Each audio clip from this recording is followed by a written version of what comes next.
അതിരാവിലെ കുളിയൊക്കെ കഴിഞ്ഞ് ഞാൻ ചുമ്മാ പുറത്തിറങ്ങിയതാണ് കേട്ടോ. അപ്പം നല്ല ഭംഗിയുള്ള കാഴ്ച. അപ്പോൾ വീഡിയോ എടുക്കാൻ ഓർത്തു. അങ്ങനെ വീഡിയോയൊക്കെ എടുത്തു.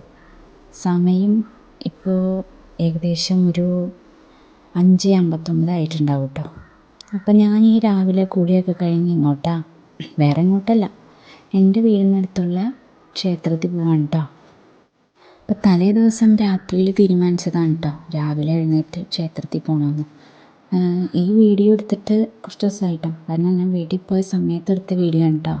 അപ്പം അതിൻ്റെ എഡിറ്റിങ്ങും കാര്യങ്ങളൊക്കെ കഴിഞ്ഞത് ഇപ്പോഴാണ്. അപ്പോൾ ഞാൻ വീട്ടിൽ പോകുന്ന സമയത്ത് ഒരു ദിവസം ഞാൻ കാവിൽ പോയി തൊഴുവാറുണ്ട് കേട്ടോ. കാരണം ഞാൻ കുഞ്ഞുനാൾ മുതൽ കണ്ട് വളർന്ന ഒരു ദേവീക്ഷേത്രമാണ് കേട്ടോ അത്. അപ്പോൾ ആ നടയിൽ പോയി ഒരു 5 മിനിറ്റ് നിൽക്കുമ്പോൾ എനിക്ക് കിട്ടുന്ന ഒരു സുഖം, അതൊരു വല്ലാത്ത ഫീലിംഗ് ആണ് കേട്ടോ. മനസ്സിലുള്ള എല്ലാ വിഷമതകളും പെട്ടെന്ന് അലിഞ്ഞു പോകുന്നൊരു ഫീലിംഗ്. അപ്പം ഞാൻ ഇന്ന് നിങ്ങളുടെ അടുത്ത് പരിചയപ്പെടുത്തി തരാൻ പോണ 2 ക്ഷേത്രങ്ങളാണ് കേട്ടോ. ഈ ക്ഷേത്രങ്ങളിൽ വന്നിട്ടുള്ളവരും അതുപോലെ ഈ ക്ഷേത്രം അറിയാവുന്നവരുണ്ടെങ്കിൽ ഒന്ന് ലൈക്ക് അടിക്കാനും കമൻറ്റ് ചെയ്യാനും മറക്കരുത് കേട്ടോ. അപ്പോൾ ക്ഷേത്രത്തിലേക്ക് പോകുന്ന വഴിയാണ് കേട്ടോ ഇതൊക്കെ. കണ്ടോ, 2 സൈഡിലും പാടങ്ങളൊക്കെയാണ്. എൻ്റെ വീടിൻ്റെ ഫുൾ ഭാഗം പച്ചപ്പാണ് കേട്ടോ. നല്ല രസമാണ് കാണാൻ. എവിടെ നോക്കിയാലും പച്ചപ്പ, ഫുൾ അവിടെ ഇവിടെ എല്ലായിടത്തും പച്ചപ്പ. അതുകൊണ്ട് തന്നെ കാണാൻ ഒരു പ്രത്യേക ഭംഗിയാണ് കേട്ടോ. രാവിലെ എഴുന്നേൽക്കുന്ന സമയത്താണ് കേട്ടോ നല്ല ഭംഗി. കാരണം മഞ്ഞ്, പിന്നെ അതുപോലെ കിളികളുടെ കളകളാരവം, ഇതെല്ലാം കൂടി കേൾക്കുമ്പോൾ ഒരു വല്ലാത്തൊരു ഫീലിംഗ് കേട്ടോ. ഞാൻ കുറേ നേരം ഇങ്ങനെ കേട്ടുകൊണ്ടിരിക്കും നേരത്തെ എഴുന്നേൽക്കുന്ന ദിവസങ്ങളിൽ. വീട്ടിൽ പോകുന്ന മിക്ക ദിവസങ്ങളിൽ ഞാൻ വൈകിയാണ് എഴുന്നേൽക്കാറ്. അപ്പോൾ അതൊക്കെ പോട്ടെ. അപ്പോൾ അങ്ങനെ നമ്മൾ ക്ഷേത്രത്തിലെത്തിയിട്ടുണ്ട് കേട്ടോ. അപ്പോൾ ഇതാണ് ഞാൻ ആദ്യം പറയാൻ പോകുന്ന ക്ഷേത്രം കേട്ടോ. അപ്പോൾ ഇതാണ് ചക്കരക്കാട്ടുകാവ്. അതായത് ഞാൻ കുഞ്ഞുനാൾ, ഇതെൻ്റെ വീടിൻ്റെ അടുത്താണ് കേട്ടോ, തൊട്ടടുത്താണ്. അപ്പോൾ ഞാൻ കുഞ്ഞുനാൾ മുതൽ വന്ന് തൊഴുന്നതും അതുപോലെ കുഞ്ഞുനാൾ മുതൽ കണ്ട് വളർന്ന ഒരു ദേവീക്ഷേത്രം. അപ്പോൾ ഇവിടുത്തെ പ്രതിഷ്ഠ എന്ന് പറയുന്നത് ഭദ്രകാളിയാണ് കേട്ടോ. പിന്നെ കുറച്ച് നാൾ കൊണ്ട് ഇപ്പോൾ ഗണപതിനെ അവിടെ കുടിയിരുത്തിയിട്ടുണ്ട്.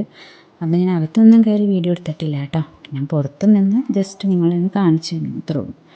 അപ്പോൾ ഈ ദേവി ഒറ്റയ്ക്കല്ല കേട്ടോ, ദേവിക്ക് ഒരു ചേച്ചിയും കൂടി ഉണ്ട്.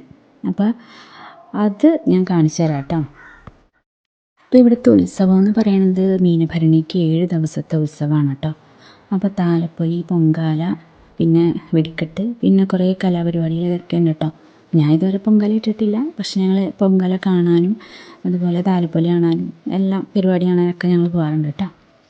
അപ്പോൾ ഇവിടുത്തെ പ്രത്യേകത അത്രയൊക്കെ ഉള്ളൂ കേട്ടോ. ഇവിടെ എന്നും നട തുറക്കും. നമുക്ക് എപ്പോൾ വന്നാലും എന്ന് പറഞ്ഞാൽ കാലത്തും വൈകിട്ടും വന്നു കഴിഞ്ഞാൽ നമുക്ക് തൊഴുത് അതുപോലെ പുഷ്പാഞ്ജലി അതൊക്കെ കഴിച്ചിട്ട് നമുക്ക് പോകാം കേട്ടോ. ഇനി ഞാൻ കാണിക്കാൻ പോകുന്നത് വേറൊരമ്പലം, അതായത് അമ്പലമല്ല, ക്ഷേത്രം. അതായത് ഇവിടുത്തെ ചക്കരക്കെട്ടമ്മയുടെ ഏട്ടത്തി കുടികൊള്ളുന്ന, അതായത് ചേച്ചി സഹോദരി കുടികൊള്ളുന്ന ക്ഷേത്രം. അതിവിടെ അടുത്തൊന്നുമല്ല കേട്ടോ, കുറച്ച് പോകണം കേട്ടോ. ഞങ്ങൾ വീടിനടുത്തൊന്നുമല്ല, പൊട്ടമ്പലം എന്ന് പറഞ്ഞ സ്ഥലത്താണ് കേട്ടോ. അത് ഒരുപാട് ദൂരമൊന്നുമല്ല, കുറച്ച് പോയാൽ മതി. അപ്പോൾ അവിടെയാണ് ഈ ക്ഷേത്രം ഇരിക്കുന്നത്. അപ്പോൾ ഈ ക്ഷേത്രത്തിൽ പോണ വഴി ഇതുപോലെ തന്നെ നിറയെ പച്ചപ്പും ഒക്കെ ഉള്ള പാടവും ഇതെല്ലാം ഉള്ള നടുക്കേ ഉള്ള റോട്ടിൽ കൂടെ ആണ് നമ്മൾ പോകുന്നത്. അപ്പോൾ ഈ ക്ഷേത്രത്തിൻ്റെ പ്രത്യേകത എന്ന് പറഞ്ഞാൽ ഇവിടെ എന്നും നട തുറക്കില്ല കേട്ടോ.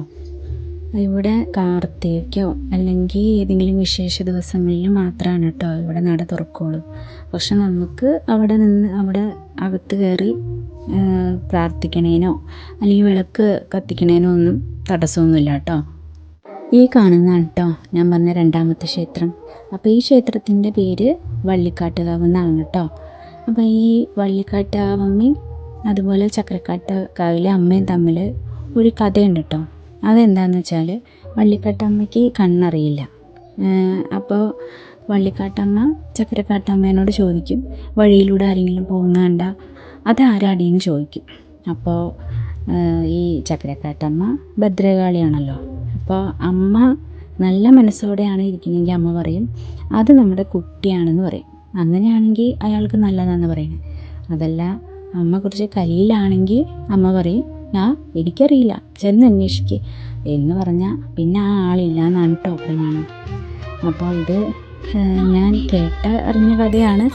എനിക്കിതിൻ്റെ സത്യാവസ്ഥ എന്താണെന്നൊന്നും അറിയില്ല കേട്ടോ. അപ്പോൾ ഇന്നത്തെ വീഡിയോ ഇത്രയൊക്കെ ഉള്ളൂ കേട്ടോ. അപ്പോൾ ഞങ്ങളുടെ വള്ളിക്കട്ടമ്മേനെയും ചക്കരക്കട്ടമ്മേനെയും ഇഷ്ടമായവരുണ്ടെങ്കിൽ ഒന്ന് ലൈക്ക് ചെയ്യണം കേട്ടോ. അപ്പോൾ വീഡിയോ ആദ്യമായിട്ടാണ് കാണുന്നതെങ്കിൽ ഒന്ന് സബ്സ്ക്രൈബ് ചെയ്യാനും മറക്കരുത് കേട്ടോ.